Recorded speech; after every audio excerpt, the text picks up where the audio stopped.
Hey guys, what's up? This is Ghost, bringing you part 2 of my jet tutorial. Today we're going to be covering survivability, dogfighting and evasive maneuvers, so basically staying the hell alive. Now, the footage I'm going to show you isn't anything amazing. It's not anything with an amazing KD ratio or an amazing kill streak or anything like that.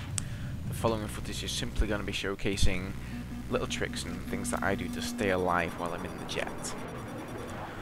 And let's face it, if you can't stay alive, you're never going to achieve a very good score.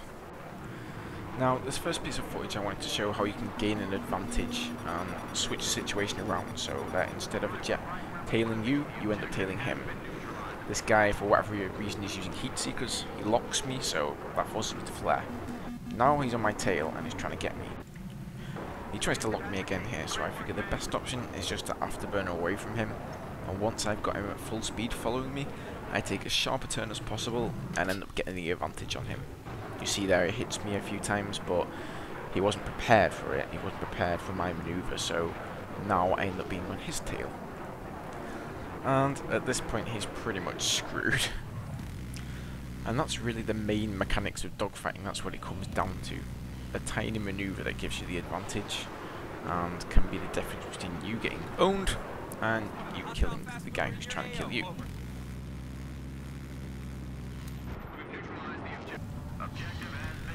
Now in this one here, I end up tailing this guy and taking him down, and then his ally gets on my tail. So usually the first thing I try is just to turn as sharp as I can. The way that I do that is by averaging the speed 315, just by constantly decelerating and then accelerating. Try and just keep your speed constantly at 315. That is the most efficient way to turn. You'll notice I keep switching from first person to third person view. The reason is because it's just to the top left of your crosshair there, you can see the small yellow box. That's your speed. That's the number you want to be looking at. And you can't really be too sure of that unless you're actually in first person view and keeping an eye on it from time to time. However, with this particular guy, I'm not having any luck. It's not working. He obviously knows what he's doing and knows what speed to average in order to turn, and he's just mimicking my every move. So here I decided to dodge into the bridge, both because I have a jet on my tail and because I'm being locked on. I had to flare there because I wasn't close enough, but dodging around obstacles like going into bridges and going between skyscrapers and that kind of thing, that can be really advantageous if you're being locked on. Not only is there a chance that they're going to lose their lock-on on you, but if there's a missile after you, there's also a pretty good chance that it's going to hit one of the obstacles instead of your jet. So this here is some more footage from Bandar Desert. This is showcasing where I managed to stay alive in one jet pretty much the entire game. I did cut some of the footage because some is extremely boring. But one thing I wanted to mention is don't overcommit or, so to speak, go into too dangerous areas. Like this guy, he's flying right for our spawn now, right for the US aircraft carrier. And there you see the anti-aircraft gun is firing at him. That's exactly what you don't want to do. You know, if you fly towards the enemy deployment, there's going to be jets taking off there, helicopters, the anti-aircraft tank, the anti-aircraft gun. So even if you're chasing after a target, going in there is like a death trap. And here you can see his friend has decided to join him, but it's all too late. And the exact thing is going to happen to him. You know, he's decided it's time to go home now. So he flies straight off towards his spawn, which is actually a pretty clever idea. That's always something you can do. Hope that there will be a helicopter taking off at your deployment that can back you up with heat seekers and try and get the jet that's tailing you off your tail. But unfortunately for this guy, he's got nobody to help him, so he goes down as well. Now at this point, the guy who died before respawns in the other jet and takes off again and decides he's going to have a go at me.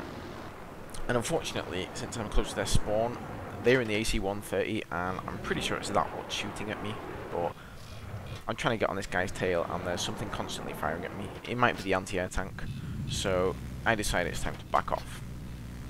Which is annoying, you know, you never feel like you want to leave a kill, you always want to go after your target, but if you think like that, you're always going to end up dying somehow. The best thing to think about is, number one, surviving, taking out targets whenever you can. Here's your back off so I can repair. It's well worth doing. It only takes a few seconds to repair your plane once you've gotten out of combat, and that means that you can survive one missile. I think it only takes you down to around 50% health, whereas if you haven't let your plane fully repair, one missile is probably gonna cause you to be disabled, and after that, unless you've got fire extinguisher on, you're pretty much screwed. Now here I end up getting in a bit of a dogfight with I think two planes and a helicopter. You can see this guy here starts tailing me, so I start turning as much as I can. He's staying on my tail constantly. Here the other jet comes in and starts locking me on. Luckily I got my flares, so I flare off, and now he's tailing me as well. Now if this guy would have stuck with his ally, they could have easily taken me down together, and that is one of the most important things about being in the jet. If you've got a squad mate or just a teammate who's in the other jet, always keep an eye on him. If you see there's one of the enemy jets tailing him, go and help him out. That is, you know, something that's really gonna help the both of you. You see here the other guy just pretty much gave up and left his ally to it, and now I'm on his ally's tail, so he's not anywhere to save him.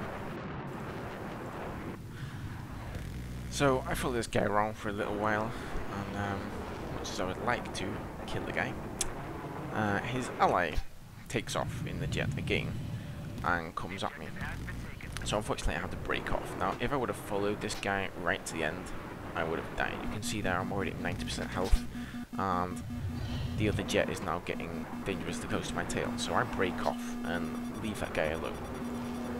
Now here you see again, the guy that I just broke off from, he could have easily turned around and decided to maybe repay a favour and help out his ally, but he just flew off and left his ally all alone. Now I've ended up getting the advantage on this guy, so he's going to end up going down as well. And the final thing I would like to cover is third and first person view. You can change this by pressing the C button, and I use both of these views an awful lot. As you can currently see right here, I'm using the third person view, and I'm always using that whilst tailing another jet.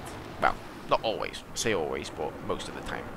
I just find it gives a better situational awareness, and you just get an overall view of the battlefield and where enemy jets are in relation to you. However, as soon as you start firing upon an enemy jet, you want to switch to the first person view. And you're going to be doing that a lot, so you really want to get good at switching between first and third person views on the fly.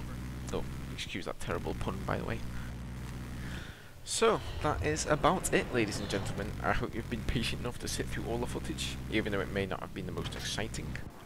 I may not have gotten the best score here, but I think there's something to be said for keeping the other two enemy jets as well as the helicopters busy. That means they're not bothering the rest of your teammates, and they're going to have a hell of a lot of an easier time capping the objectives. So that's it for me. As usual, feel free to like or dislike the video, leave comments, subscribe if you like what you see, and I will see you guys in a future episode covering some more tactics. Take it easy guys, Ghost out.